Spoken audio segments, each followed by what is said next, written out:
अस्सलाम वालेकुम जी, मैं हूं अदील राजा। आप देख रहे हैं मेरा यूट्यूब चैनल। सबसे पहले तो आपने सब्सक्राइब ज़रूर करना है और अपने कीमती तरीन फीडबैक से मुझे आगाह ज़रूर करना है।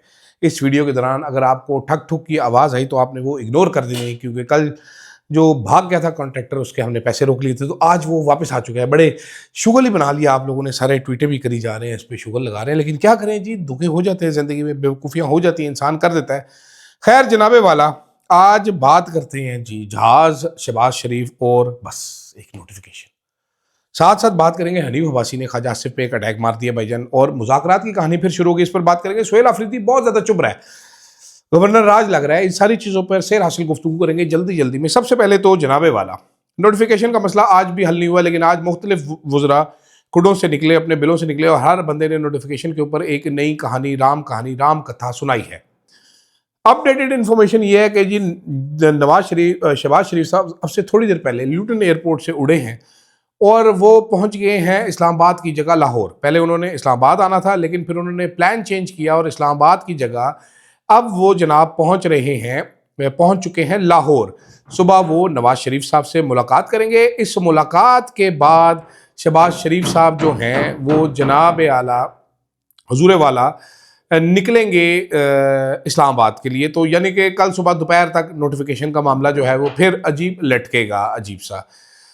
अब सूरत हाल ये है कि वज़रा बता रहे हैं कि जी ये सोशल मीडिया ने रोला डाला है। जी सोशल मीडिया के तो प्यो को भी पता नहीं था क्या शहबाज शरीफ साहब जहाज लेके भाग जाएंगे नोटिफिकेशन करने के दिन पे, तो सोशल मीडिया ने क्या रोला डाला है इसके ऊपर। नोटिफिकेशन सोशल मीडिया के मुंह पे मारे और जान छुड़ाएं, ये तो रोला आपने खुद डाला है। ये तो चाय की प्याली में एक तूफान है, बल्कि चाय की भी सस्ती सी प्याली में एक तूफान है, सस्ती अदाकारी के जौहर है। और क्या है, कुछ नून लीग जराए का ये दावा है कि शहबाज शरीफ साहब नवाज शरीफ से डर के भाग गए हैं, कि नवाज शरीफ उनको कोई काम ना कह दे, वो कोई उनसे ऐसी ऐसी बातें पूछ रहे हैं, कोई वाइस चीफ की बात करे, कोई क्या बात करे, जो कि मेरी समझ से बाहर है। मेरी चंद चीजें जो मुझे समझ आती हैं वो मैं आपके सामने गोश गुजार कर देता हूँ, क्योंकि मेरे सिर पे ठक ठक हो रही है, तो मेरी सोच का पैटर्न भी ज़रा मुतासिर हो रहा है। वो चीज़ें ये हैं जनाब, जो मेरी समझ में, मेरे दिमाग में आ रही हैं, वो ये हैं कि हुजूर वाला नवाज शरीफ 27 नवंबर 2022 ये वो दिन था जिस दिन चेयरमैन जॉइंट चीफ को लगाया गया। उसी दिन कैलकुलेट करके 27 नवंबर 2025 को उन्होंने रिटायर हो जाने, सारे लोगों को ये बात पता थी। फिर उसके बाद उससे कुछ अर्सा पहले आपने एक आईनी तरमीम मंजूर कर ली। उसके बावजूद रिटायरमेंट डेट थी 27 नवंबर 2025 एंड एवरीबडी एंड देयर वड्डी फूफो न्यू अबाउट इट।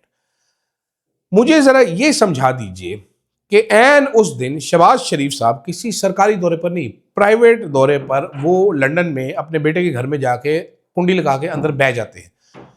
इस टाइम मैंने सुबह पूछने की कोशिश की, कोई एक ऑफिशियल एंगेजमेंट पिछले 3 दिन की शहबाज शरीफ की नहीं है। शहबाज शरीफ साहब उधर घर बढ़ के किसी को नजर नहीं आए, उधर ही बैठे रहे 3 दिन and he did not meet anybody. No official engagement के वो बरतानिया के वजीर खारजा को मिल ली हो, किसी काउंसलर को मिल ली हो, कोई म्यूनसिपालिटी के किसी बंदे को मिल ली हो कि यार मेरा नल का ठीक करा दे। नल, जिल्च, जीरो, नल्ला।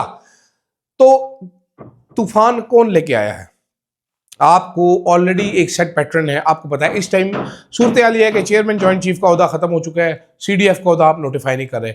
उसके बाद स्ट्रेटेजिक कमांड जो है वो नोटिफाई, सीडीएफ जब तक नहीं होगा तो वो नहीं होगा। तो आपने पूरा एक, जिसको कहते हैं वेल ऑयल मशीनरी है फौज की, उसको आप स्टैंड स्टिल पे ये हुकूमत लेके आ गई। अब अगर जेन्युइनली, इसको छोड़ दे मेरी थ्योरी को, जेन्युइनली अगर इसमें हिकअप्स है, लकूनास थे जो आप आयरन आउट करें, प्रोसीजरल डिले है, तो फिर तो आप पे बहुत ही फिटे मुंह। मतलब फिर तो जो आपको सपोर्ट कर रहे हैं आपके हैंडलर्स, उनको सोचना चाहिए 100 दफ़ा के किस कदर नालायक लोग हैं ये। और भी ज़्यादा खतरनाक बात है कि कितने शदीद ये नालायक लोग हैं कि ये एक नोटिफिकेशन निकाल के पीछे इन्होंने कुछ काम किया नहीं, यानी कि बिल्डिंग के सामने बोर्ड लगा दिया जनाब ओपन है, पीछे देखा तो बिल्डिंग तैयार ही नहीं थी। ये इस किस्म की हरकत है, अजीबो गरीब सी शर्मिंदगी वाली हरकत है, शदीद शर्मिंदगी वाली हरकत है, इस जिसका ना कोई सर है, ना कोई पैर है, ना ही कोई वजह समझ आती है।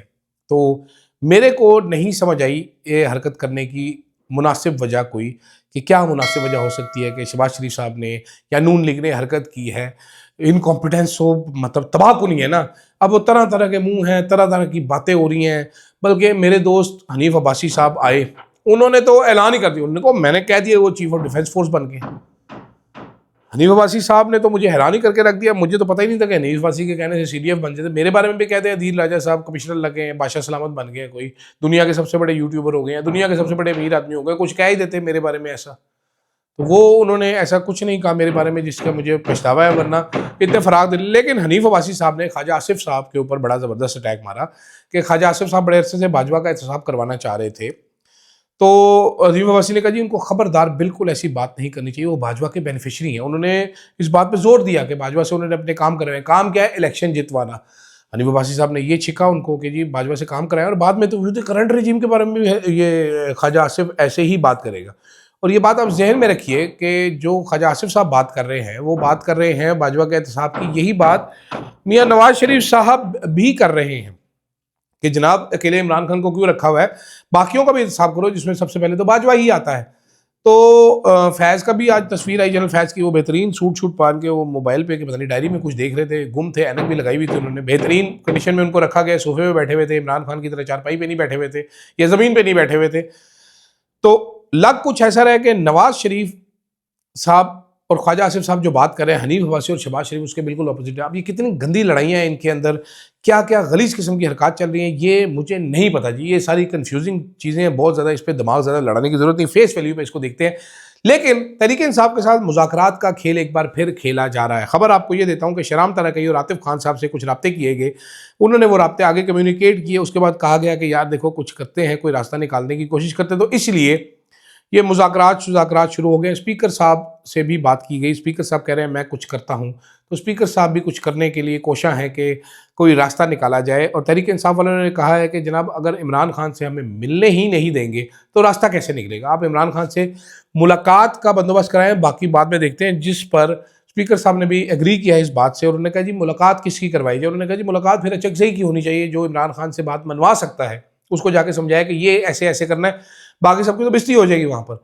तो वो भी एग्री करें, लेकिन बेबस से नजर आ रहे हैं। मेरे पास ये इन्फॉर्मेशन है जो मैं आपको दे रहा हूँ। अब कल की इन्फॉर्मेशन ये कि कल इस्लामाबाद और रावलपिंडी में दफ़ा 144 नाफिज हो चुकी है, जो कि अंग्रेज़ बहादुर हमें दे गया था कि 3 या 3 से ज़्यादा बंदा इकट्ठा हो गया तो पुलिस वाले आपको पकड़ लेगी, जकड़ के आपको गिरा देगी, गिरा के आपके पेट पे बैठ के आपको फिस के रख देगी और जेल में भी बंद कर देगी।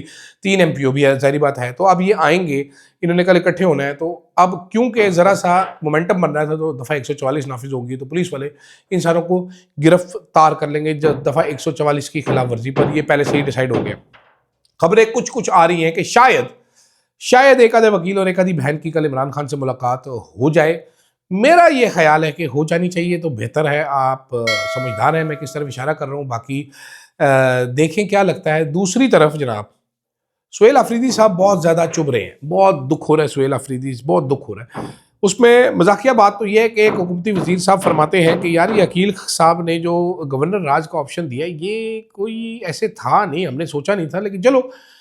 अब मेरी टेक क्या है इस पर? मेरी टेक बड़ी डिफरेंट है। इमरान खान की सबसे बड़ी कमजोरी क्या है जिस पे आप उंगली उठाएंगे इस टाइम पे? लाइबिलिटी क्या है?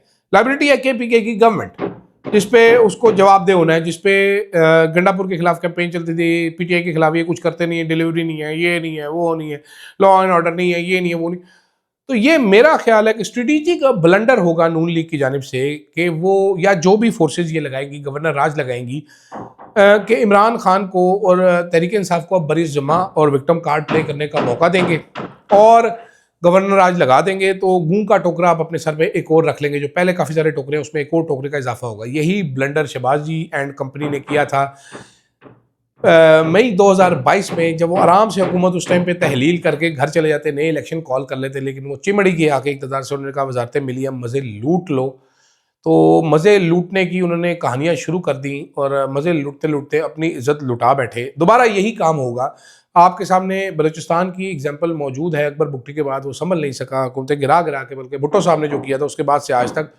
तो आप बिस्मिल्लाह करें, ये ट्राई करके देख लें। तहरीक इंसाफ वाले इसीलिए बड़े कॉन्फिडेंट हैं, वो कह रहे लगा लेंगे, फिर ना गवर्नर रहेगा और ना ही उसका राज रहेगा। लेकिन सुहेल अफरीदी बहुत ज़्यादा चुप रहे, वो कह रहे हैं कॉपरेट करें, एश्योरेंसेस दें, कॉपरेट करें हमारे साथ। की कॉपरेट करें? सुहेल अफरीदी मैंने पहले भी बताया बहुत ज़रूरत से ज़्यादा अच्छे समझदार आदमी हैं और सारे बंदों को जानते हैं, सारे बंदे बहुत उनके साथ कॉपरेट कर रहे हैं, बहुत शदीद कॉपरेट कर रहे हैं।